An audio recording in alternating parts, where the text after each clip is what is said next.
Halo semuanya, pada video kali ini kami akan membahas materi mengenai perencanaan pembelajaran yang berpijak dari teori belajar konstruktivisme. Yang pertama yang perlu kita ketahui yaitu pengertian dari teori konstruktivisme itu sendiri. Nah, teori belajar konstruktivisme ini adalah teori belajar yang mengedepankan kegiatan menciptakan serta membangun dari sesuatu yang telah dipelajari. Artinya bisa saja suatu pengalaman atau hal-hal yang sudah pernah terjadi dan yang telah dipelajari. Nah, mengapa demikian? Kegiatan membangun ini bisa memacu peserta didik untuk selalu aktif sehingga kecerdasannya akan meningkat. Di samping itu, ciri-ciri umum dari teori konstruktivisme ini adalah menggalangkan murid untuk bersoal jawab, memberi peluang kepada murid untuk membina pengetahuan baru, mempelajari secara kooperatif atau suatu pembelajaran yang bersifat kooperatif, dan menggalangkan proses inquiry kepada murid.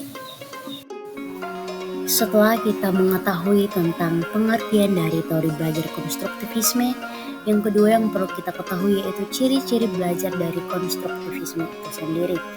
Nah, di sini terdapat 5 ciri-ciri dari belajar konstruktivisme yang dikemukakan oleh Driver dan Oldan pada tahun 1994. Yang pertama yaitu orientasi. Orientasi ini berarti peserta didik diberikan kesempatan untuk mengembangkan motivasi dalam mempelajari suatu topik dengan memberikan kesempatan kepada mereka untuk melakukan observasi. Yang kedua yaitu imitasi. Imitasi ini berarti peserta didik mengungkapkan ide-idenya dengan melakukan jalan berdiskusi, menulis, membuat poster, dan hal-hal lain yang berkaitan dengan pemberian ide-ide baru yang kreatif dari murid itu sendiri. Yang ketiga yaitu restrukturisasi ide. Ini adalah klarifikasi ide dengan ide orang lain atau memastikan bahwa pemahaman kita tentang suatu ide dengan pemahaman orang lain itu selaras atau sejalan. Kemudian membangun ide baru dan mengevaluasi ide-ide baru. Yang keempat yaitu penggunaan ide baru dalam setiap situasi. Nah, ini adalah suatu pengetahuan yang telah terbentuk dan perlu diaplikasikan pada berbagai situasi. Misalnya pengetahuan dasar tentang matematika dalam kehidupan sehari-hari. Yang terakhir yaitu review. Review ini berarti dalam mengaplikasikan pengetahuan, gagasan yang ada perlu direvisi atau diperbaiki dengan menambahkan atau mengubahnya. Berikutnya, implikasi teori belajar konstruktivistik. Yang pertama, mendorong kemandirian dan inisiatif siswa dalam belajar. Yang kedua, guru mengajukan pertanyaan terbuka dan memberikan kesempatan kepada siswa untuk merespon. Yang ketiga, mendorong siswa berpikir tingkat tinggi. Yang keempat, siswa terlibat secara aktif dalam dialog atau diskusi dengan guru dan siswa lainnya. Yang kelima, siswa terlibat dalam pengalaman yang menantang dan mendorong terjadinya diskusi. Yang keenam, guru memberikan data mentah, sumber-sumber utama, dan materi-materi interaktif. Yang ketujuh, kurikulum disajikan mulai dari keseluruhan menuju ke bagian-bagian dan lebih mendekatkan kepada konsep-konsep yang lebih luas. Yang kedelapan, pembelajaran lebih menghargai pada pemunculan pertanyaan dan ide-ide peserta didik. Yang kesembilan, kegiatan kurikuler lebih banyak mengandalkan pada sumber-sumber data primer dan manipulasi bahan. Yang kesepuluh, peserta didik dipandang sebagai pemikir-pemikir yang dapat memunculkan teori-teori tentang dirinya. Yang ke-11, pengukuran proses dan hasil belajar peserta didik terjalin di dalam kesatuan kegiatan pembelajaran dengan cara guru mengamati hal-hal yang sedang dilakukan peserta didik serta melalui tugas-tugas pekerjaan. Yang ke-12, peserta didik banyak belajar dan bekerja di dalam grup atau proses. Berikutnya yang keempat, tujuan dari penerapan teori konstruktivisme. Ada beberapa bagian, yaitu yang pertama, untuk membantu siswa dalam memahami isi dari materi pembelajaran. Maksud dari tujuan ini, dalam pendekatan konstruktivisme, siswa diharapkan untuk aktif terlibat dalam proses pembelajaran.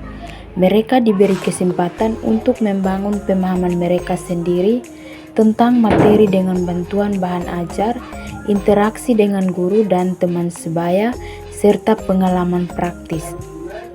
2. Untuk mengasah kemampuan siswa untuk selalu bertanya dan mencari solusi atas pertanyaannya. Maksud dari tujuan ini adalah pendekatan konstruktivisme mendorong siswa untuk menjadi pencari pengetahuan yang proaktif. Mereka diajarkan untuk bertanya, mencari informasi, dan mencoba menemukan solusi atas masalah atau pertanyaan yang mereka hadapi. 3. Untuk meningkatkan pemahaman siswa terhadap suatu konsep secara komprehensif. Maksud dari tujuan tersebut adalah dalam pendekatan konstruktivisme, guru tidak hanya memberikan penjelasan pasif kepada siswa, tetapi juga membimbing mereka dalam proses pemecahan masalah dan penemuan pengetahuan. Ini membantu siswa untuk membangun pemahaman yang lebih mendalam dan komprehensif tentang suatu konsep. Yang keempat atau yang terakhir, untuk mendorong siswa untuk menjadi pemikir aktif. Maksud dari tujuan ini adalah pendekatan konstruktivisme mendorong siswa untuk berpikir secara kritis dan analitis. Mereka diajarkan untuk mengajukan pertanyaan yang relevan, mengidentifikasi informasi yang penting, menganalisis data, dan membuat kesimpulan berdasarkan bukti yang ada. Berikut yang kelima tentang contoh pendekatan dan praktik pembelajaran yang sesuai dengan konstruktivisme. 1. Pembelajaran berbasis masalah. Memperkenalkan siswa pada masalah nyata atau situasi yang memerlukan pemecahan. Siswa kemudian bekerja secara kolaboratif untuk menemukan solusi atau mengembangkan pemahaman tentang masalah tersebut. 2. Diskusi berbasis konstruktivisme. Mendorong diskusi kelompok atau diskusi kelas yang memungkinkan siswa untuk mempertukarkan ide, membangun pengetahuan bersama, dan melihat masalah dari berbagai perspektif. 3. Proyek kolaboratif. Menugaskan proyek-proyek kolaboratif yang menantang siswa untuk memecahkan masalah atau menciptakan produk menggunakan pengetahuan yang mereka konstruksi selama pembelajaran. 4. Pertanyaan terbuka. Mengajukan pertanyaan terbuka yang mendorong siswa untuk berpikir secara kritis, merenung, dan mengembangkan pemahaman yang lebih dalam tentang topik yang dipelajari. 5. Pemecahan masalah. Memberikan tantangan pemecahan masalah yang memungkinkan siswa untuk menggunakan pengetahuan mereka untuk menemukan solusi atas masalah yang kompleks dan realistis. 6. Penugasan reflektif. Meminta siswa untuk merefleksikan proses pembelajaran mereka, mengevaluasi pemahaman mereka, dan merumuskan strategi untuk meningkatkan pemahaman mereka di masa depan. 7. Eksperimen dan demonstrasi. Menggunakan eksperimen dan demonstrasi sebagai alat untuk memungkinkan siswa mengalami konsep-konsep secara langsung dan membangun pemahaman mereka sendiri melalui pengalaman praktis. 8. Sumber daya beragam. Memberikan akses kepada siswa terhadap berbagai sumber daya, termasuk buku teks, artikel, video, dan sumber daya digital lainnya yang relevan dengan topik yang dipelajari. 9. Evaluasi formatif. Melakukan evaluasi formatif secara teratur untuk memantau pemahaman siswa dan memberikan umpan balik yang sesuai untuk membantu mereka dalam memperbaiki pemahaman mereka.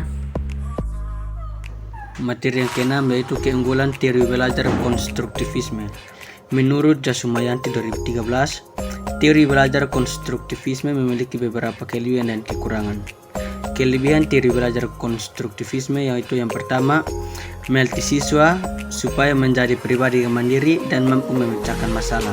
Yang kedua, menciptakan kreativitas dalam belajar sehingga tercipta suasana kelas yang lebih nyaman dan kreatif. Yang ketiga, melatih siswa untuk bekerja sama dan terlibat langsung dalam melakukan kegiatan. Yang keempat, menciptakan pembelajaran yang lebih bermakna dan menumbuhkan kepercayaan diri pada siswa karena memiliki kebanggaan dapat menemukan diri, konsep yang sedang dipelajari dan siswa juga merasa bangga dengan hasil temuannya. Yang kelima, melatih siswa berpikir kritis dan kreatif. Kekurangan dari teori konstruktivisme yaitu yang pertama, sulitnya mengubah keyakinan guru yang sudah terstruktur menggunakan pendekatan tradisional selama bertahun-tahun. Yang kedua, dalam penerapan teori belajar konstruktivisme, guru harus memiliki kreativitas dalam merencanakan pelajaran dan memilih atau menggunakan media. Guru yang malas dan tidak mau berkembang akan sulit menerapkan teori belajar konstruktivisme. Yang ketiga, siswa dan orang tua memerlukan waktu beradaptasi dengan proses belajar dan pembelajaran yang baru. Langkah-langkah yang harus diperhatikan dalam menerapkan teori belajar konstruktivisme. Yang pertama, guru pintar harus mampu membentuk pemikiran siswa bahwa bekerja secara mandiri akan menghasilkan kegiatan belajar yang lebih bermakna. Yang kedua, mengembangkan kegiatan inquiry di semua topik pembelajaran. Yang ketiga, memunculkan rasa ingin tahu siswa terhadap suatu permasalahan melalui bertanya. Yang keempat, membentuk masyarakat belajar atau belajar dengan kelompok-kelompok tertentu.